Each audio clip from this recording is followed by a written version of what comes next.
Bonjour à tous, et bien nous voici donc sur la partie 2, première vidéo partie 2. Je pars du principe qu'après cette vidéo de la partie 1, vous avez un minimum de conditions physiques, que vous maîtrisez un certain nombre de techniques, vous avez après à vous déplacer, vous maîtrisez les distances, et vous avez déjà abordé le travail multidirectionnel. On va aller plus loin dans tout cela, également dans l'exercice du shadow. On va avoir deux enchaînements supplémentaires.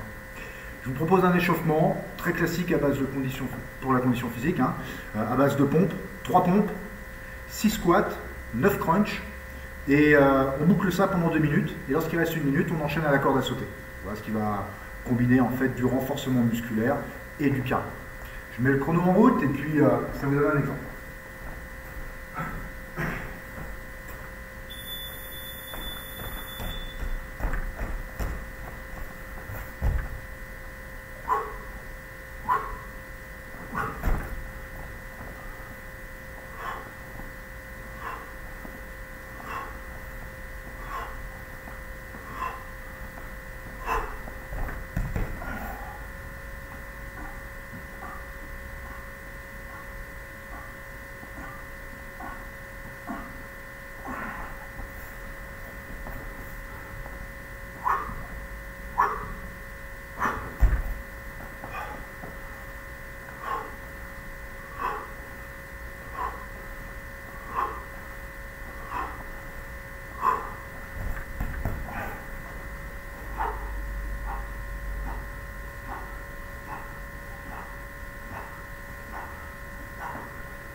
Peu importe où vous en êtes, à 2 minutes, enchaînez avec la corde.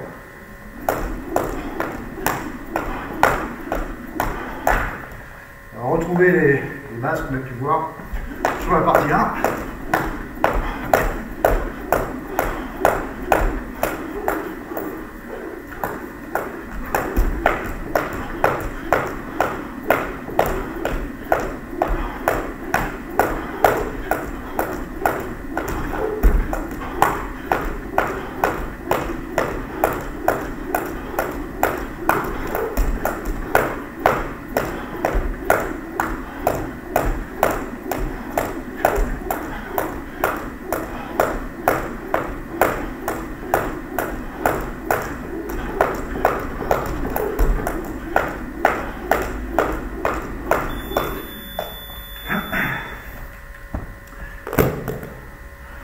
Donc, 1 à 3 rounds pour votre condition physique, de cette façon.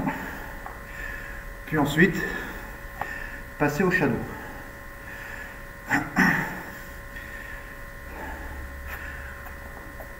Donc à nouveau des choses pas forcément habituelles en termes de technique. L'objectif, faire face à de l'imprévu. On considère souvent qu'en combat de rue, on ne va pas avoir à faire face à un coup de pied circulaire visage. C'est une erreur. Nous, on ne conseille pas forcément de le donner, pour des raisons d'abord de législation, mais également pour ne pas glisser. Peut-être que nos vêtements ne nous permettent pas, donc on restreint notre bagage technique pour ces raisons. Ça ne veut pas dire que l'agresseur en face de vous dans la rue, si c'est le faire, il va s'en priver. Pas du tout. Donc si à l'entraînement, vous êtes toujours conditionné à des coups de pied dans les jambes ou dans les parties génitales, le jour où on vous envoie un coup de latte pleine bourre au niveau visage, il va falloir l'esquiver ou le bloquer. Donc c'est faire face en fait à ce type de coup de pied et vous allez en réflexe dégager le corps sur le côté et votre main arrière en fait ne bouge pas. La jambe va taper dessus. Vous avez décalé votre tête sur le côté. Vous allez remiser directement avec un jab, un crochet, et à nouveau, comme il va reposer son coup de pied, à ce moment-là, il ne sera pas forcément très stable. Vous allez balayer sa jambe d'appui avec le pied en cuillère. Donc ça vous demande pour vous de fléchir un peu sur votre position, d'être bien groupé et de venir chercher ici. Alors c'est pas habituel, mais c'est un avantage certain. Si on a fait tomber un adversaire au sol, on va pouvoir fuir ensuite plus rapidement. Donc mon esquive, latérale. Je remise avec un jab, crochet au corps et la jambe qui suit, la jambe arrière ici, elle vient balayer. Pour que votre balayage soit efficace, ça ne doit pas être un coup de pied à hauteur du tibia. Et vous devez vraiment venir chercher à ras le sol le plus près possible de sa cheville finalement. Donc si votre balayage ici au sol, il glisse un peu, qu'il frôle le sol, tant mieux, c'est ce qu'il faut faire. Descendez bien sur position, soyez compact, évitez d'ouvrir les bras. Je replace le chrono, cet enchaînement, tranquillement, vous le bossez sur 3 minutes. Alors c'est pas habituel en Krav Maga forcément de désaxer sur le côté un peu comme un boxeur, de remiser, de placer un balayage, mais ça fait bel et bien partie de l'arsenal technique de base.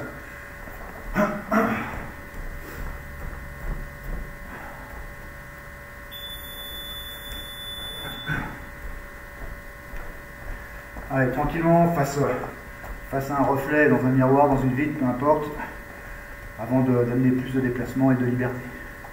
Esquive, jab, crochet, balayage.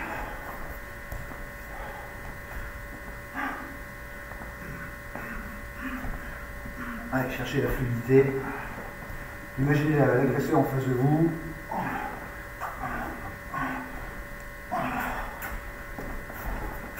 Objectif, le faire tomber au sol grâce au balayage.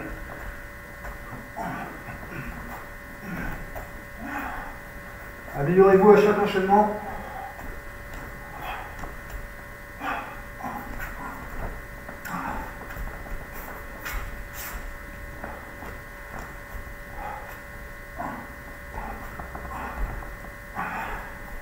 Vous ne découvrez pas.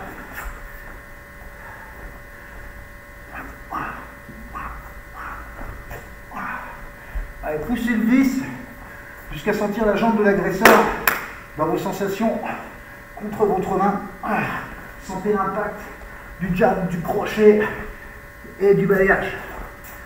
Travaillez votre imagination.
Allez, 30 secondes.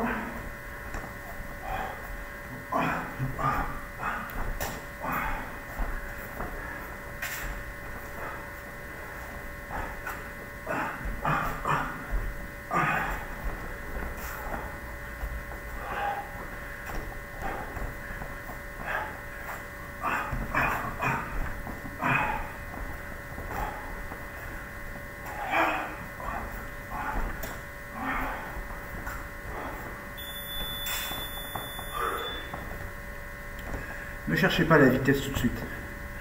Rien ne sert de précipiter vos enchaînements. Si vous allez trop vite, ils ne sont pas maîtrisés et vous ne pourrez pas les appliquer. Cherchez un travail plutôt lent, finalement, de façon à ressentir votre corps, la fluidité des enchaînements. Bien, on reste un peu sur le thème des balayages. Ici, pas vraiment pour faire chuter l'adversaire, s'il chute, tant mieux. L'idée, c'est surtout de le déstabiliser. Donc là, au l'enchaînement précédent, on était avec la cuillère du pied, l'intérieur du pied. Là, on va être avec le dessus du pied. On vient chercher, si c'est possible, derrière son talon pour tirer la jambe, pour le déstabiliser. Donc, balayage en avant, un jab, un crochet et un front kick de la jambe arrière. Je place le profil, balayage, jab, crochet et front kick. Ok, on le dégage ensuite après l'enchaînement. Sa jambe avant est allégée ici et on l'expulse. Et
encore une minute, toujours présent.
Bien.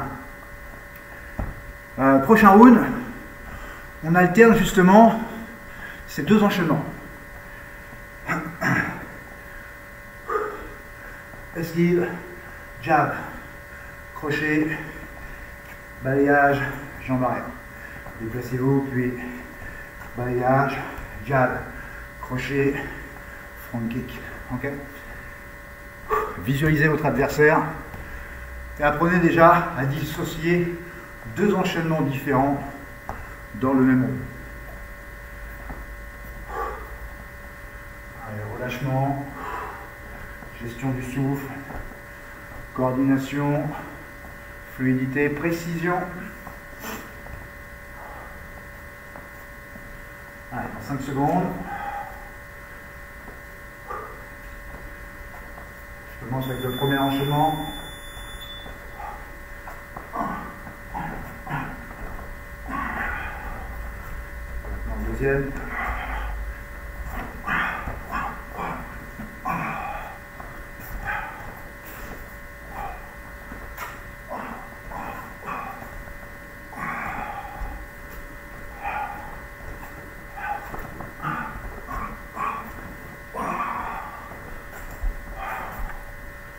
visualiser les attaques, c'est bien plus facile pour placer son shadow.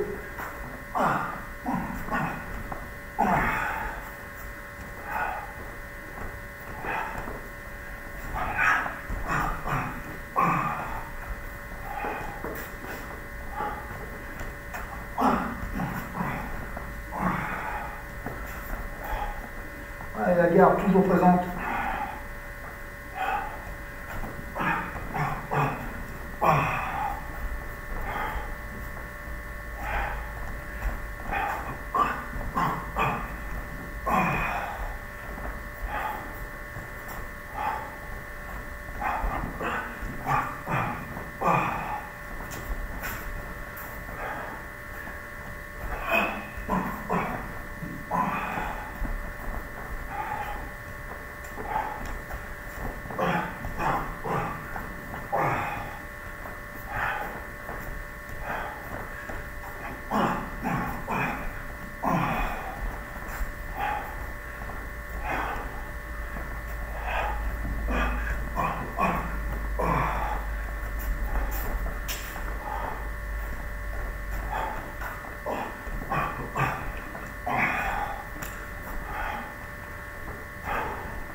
Bien. Alors, n'hésitez pas à boire, bien sûr, entre vos rounds. Vous pouvez donc déjà, dorénavant, avoir entre 1 et 3 rounds d'échauffement de conditions physiques. Maintenant, vous avez 3 rounds de shadow pied-point d'effectuer. On va passer maintenant à 3 rounds avec le bâton. Alors, premier round avec le bras droit. On l'a vu sur la dernière vidéo de la partie 1, garde de boxeur et garde d'escrimeur. Le shadow numéro 2 sera la même chose avec le bras gauche. Et le shadow numéro 3, libre, bras droit, bras gauche, en rajoutant des frappes précurseurs à l'enchaînement et juste après. On rajoute une frappe. La semaine dernière ou la dernière séquence que vous avez fait, vous avez vu diagonale, passer, rebondir et passer. On va faire exactement la même chose, sauf que je frappe en haut, je frappe en bas et je passe en haut. Je frappe en haut, je frappe en bas et je reviens. Ce qui nous fait 6 frappes donc au total. Faites 5 fois l'enchaînement en boxeur, 5 fois en escrimeur et alternez pour toute la durée du round.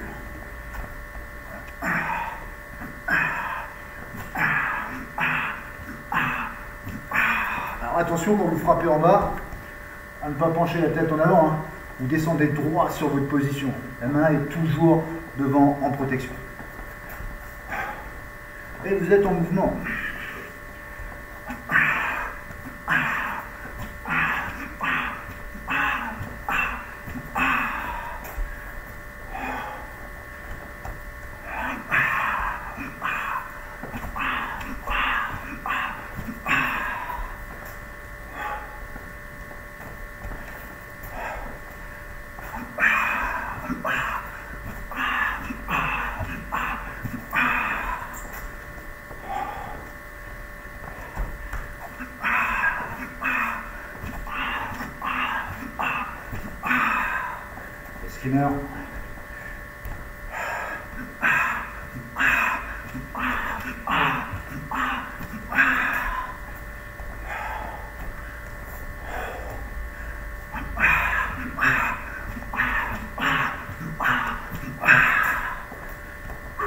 bien sur les appuis.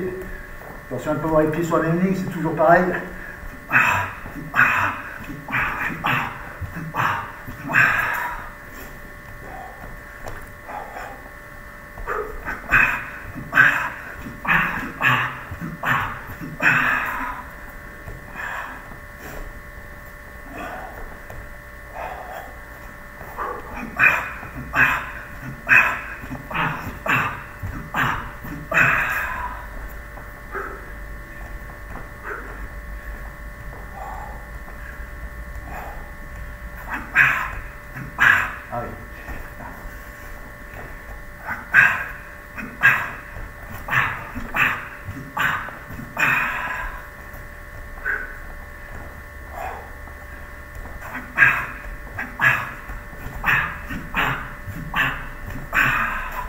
Allez, le bras va devenir comme un fouet.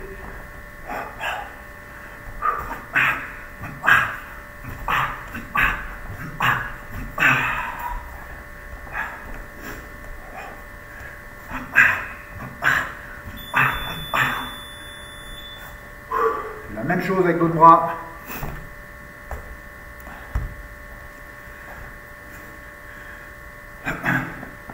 Je le disais hein, sur la vidéo précédente, ce n'est pas vraiment un enchaînement de combat, c'est un répertoire de techniques. N'hésitez pas parfois à doubler ou à tripler une frappe ou plus au même endroit. Ça va vraiment surprendre votre adversaire. La douleur va devenir extrêmement importante dans cette zone. Si elle est destinée à faire lâcher une arme, ça marchera très probablement. Allez, habituez-vous à être ambidextre. Je vous le disais, au cas où vous êtes blessé de votre main forte, il faudra vous servir de l'autre. Rappelez-vous, c'est comme une lampe torche ici. Ça permet d'avoir bien placé votre garde. Quand vous croisez, cette main reste au niveau de la gorge.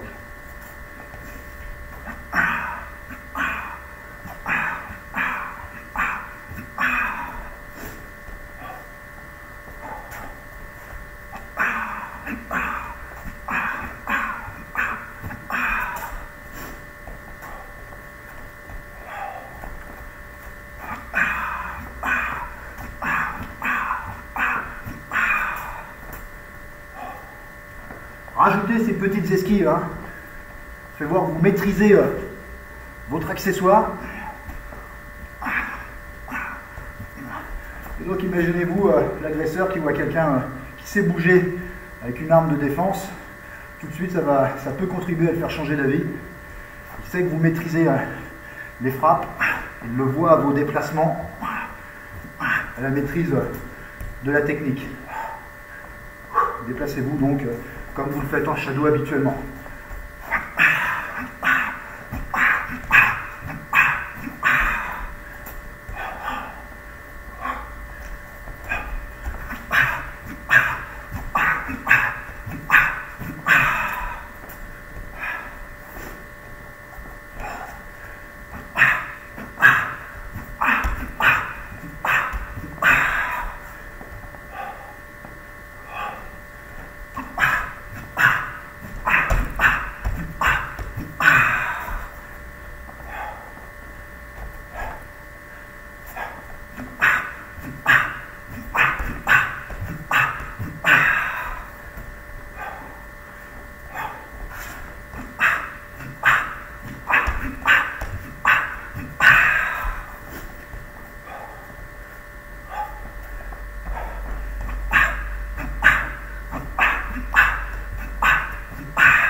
Allez, 20 secondes.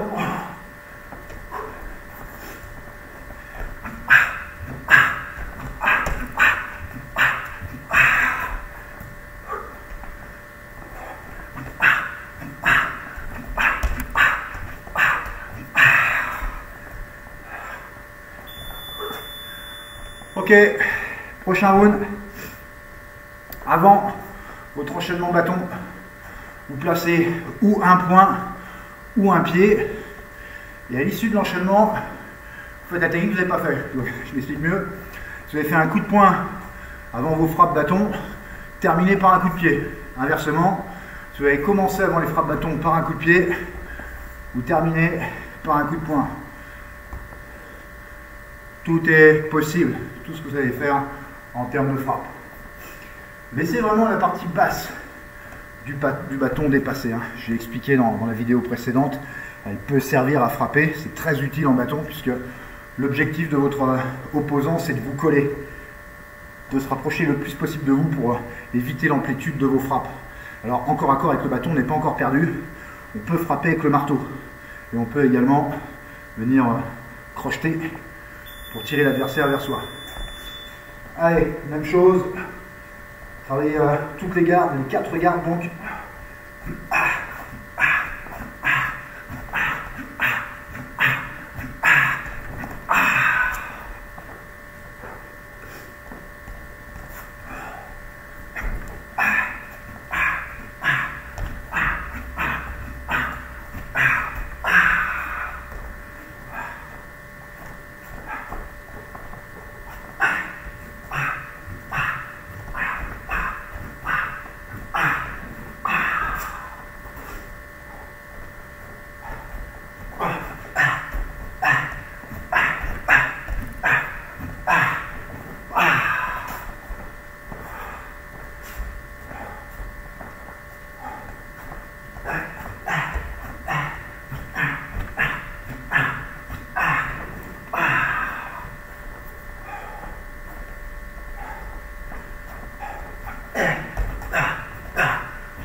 Allez, moitié du chrono.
Bien. On stoppe le travail sur round et on termine.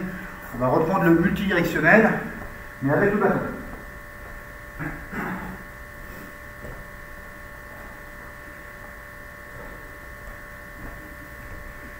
Alors ce qu'on a pu voir sur les vidéos partie 1, en Krav Maga, on part du principe que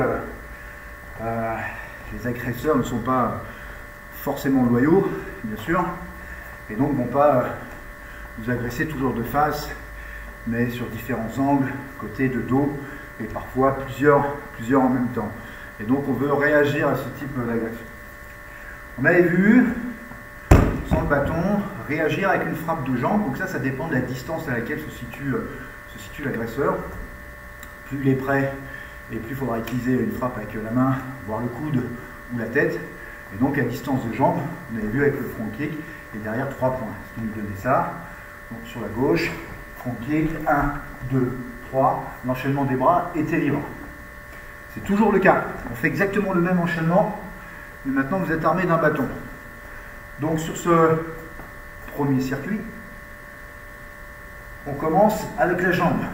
Et derrière, l'enchaînement que vous voulez. Donc maintenant, vous avez plusieurs combinaisons avec le bâton. Vous pouvez frapper en diagonale en rebondissant à hauteur du visage et du bras. Même chose au niveau de la cuisse ou du genou. Vous pouvez également passer cette frappe, revenir en revers, soit à hauteur du visage, soit à hauteur du genou, et traverser la cible. D'accord ? Donc le même bras peut frapper plusieurs fois. Vous pouvez donc vous servir plusieurs fois du bâton. Et vous pouvez bien sûr aussi, pourquoi pas, frapper en marteau. Ça, on ne l'a pas vu jusqu'à présent. Hein. C'est une frappe instinctive. Au lieu de frapper avec le marteau de la main, comme le manche du bâton dépasse, l'impact sera assez efficace. Bien, je présente d'une façon technique. Donc rappelez-vous, simplement pour vous puissiez ensuite le travailler de l'autre côté. J'ai un agresseur sur ma gauche. D'abord le placement du regard. Et la garde se doit de monter uniquement au moment de la frappe. Et ensuite on enchaîne 3 frappes de poing. 1, 2, 3. Je ne reste pas sur place, l'exercice n'est pas fini. Je vais me décaler derrière. Parfait. Exercice terminé seulement après le déplacement. Prochaine agression à 45 degrés. Même chose, ma frappe sera le front kick en premier. Donc placement de la tête, front kick, 1, 2, 3. Et déplacement. L'agresseur est face à moi. Je suis toujours dans la même logique. Front kick, 1, 2, 3. Ok. Toujours face à moi, donc je vais continuer à dérouler. Je vais maintenant travailler avec ma jambe droite. 1, 2, 3, 4. On peut réaliser plusieurs fois de suite la même frappe, pourquoi pas. Faites ce qui est le plus naturel pour vous. Frappe. 1, 2, 3. Ok. Sur le côté ici. 1, 1, 1, 1. Vous n'êtes pas obligé de vous servir uniquement du bâton. Il peut faire partie totalement de l'enchaînement ou simplement une frappe ou deux.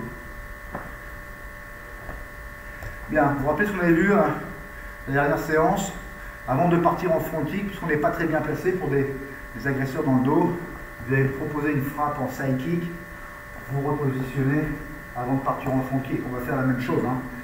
Donc, l'adversaire à 45 degrés sur ma droite, à distance de jambe, side kick, dans ma garde, je casse la distance en rapprochant ma jambe arrière, front kick, et j'arrive en frappe sur mon adversaire.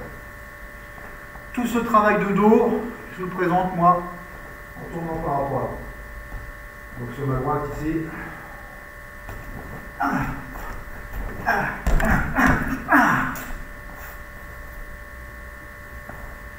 Dans le dos, le side kick est toujours possible, mais si vous pouvez vous le permettre, on l'avait vu également le Ushiro, c'est-à-dire la pointe de pied vers le sol.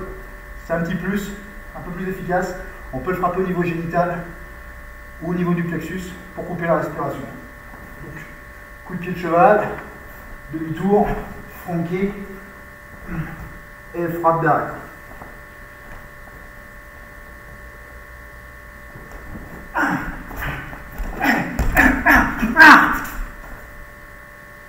Ok.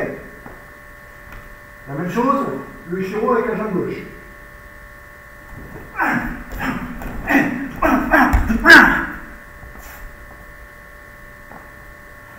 Je propose plutôt le side kick pour la direction à 45 degrés.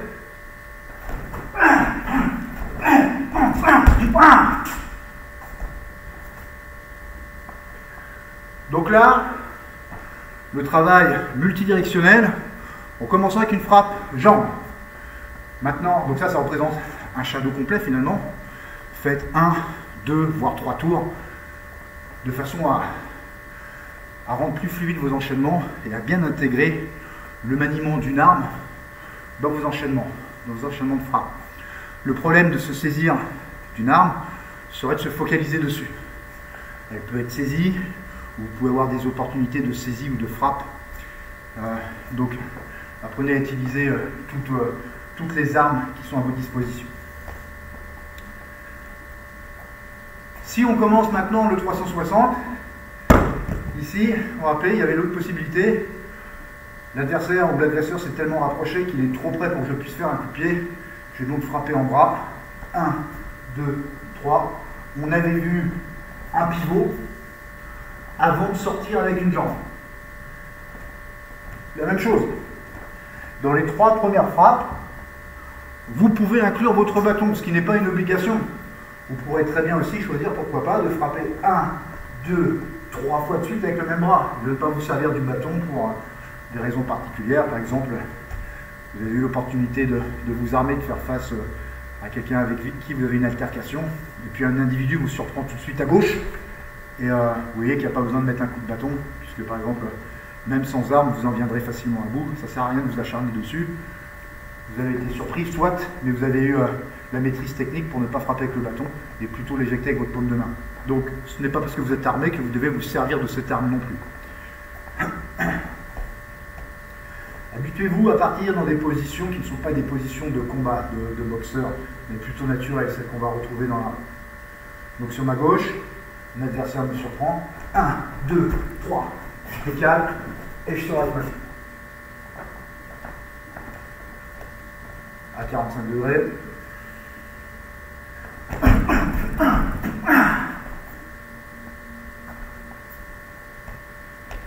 Face à moi.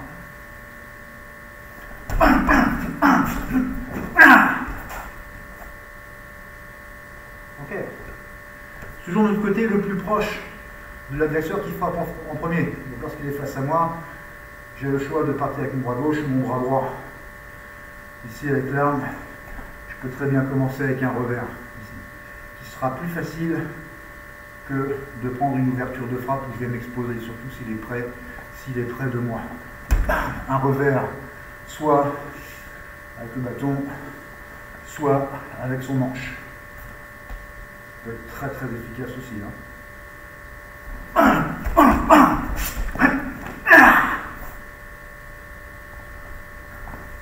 45.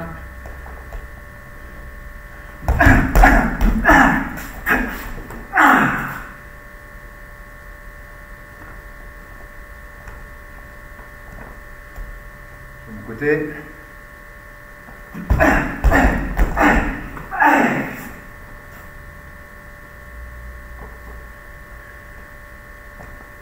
Bien, sur les côtés, on avait vu sans arme, coup de coude. Ici, vous pouvez très bien frapper avec le talon en premier. Donc, le dos, sur mon côté droit, à 45 degrés, l'adversaire est proche, talon de l'arme. 2, 3, pivot, front kick. Ok ?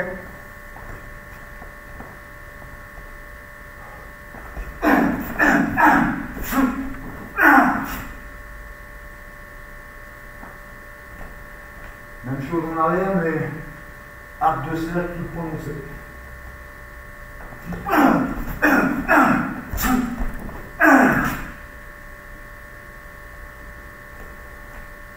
Ok, donc de ce côté-là, de ce côté-ci, je n'ai pas de bâton.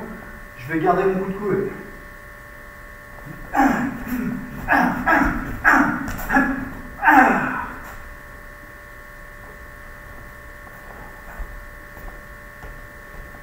Degrés.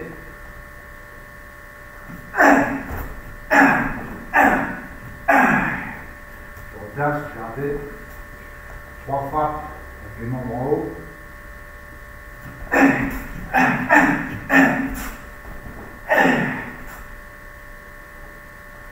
Ok.